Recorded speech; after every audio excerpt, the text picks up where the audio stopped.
41 ദശകത്തിലെ 7ാമത്തെ ശ്ലോകം ഗോപികമാരുടെ കൃഷ്ണനെ കാണാനുള്ള ആ ഒരു ആവേശത്തെ കുറിച്ചാണ് നമ്മളിതിൽ പറയുന്നത്. ഗൃഹേഷു തേ കോമളരൂപ ആസമിത കഥാസങ്കരിത കമന്യ വൃത്തേഷു കൃത്യേഷു ഭവന്നിരിച്ച സമാഗത പ്രത്യഹമത്യനന്ദൻ.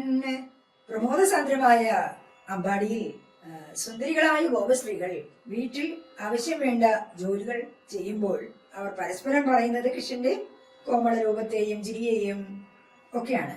പെട്ടെന്ന് ജോലിയെല്ലാം തീർത്ത് അവരെന്ത് ചെയ്യും, എന്റെ കാണാനായിട്ട് യശോദയുടെ ഗൃഹത്തിലേക്ക് പോവുകയാണ്.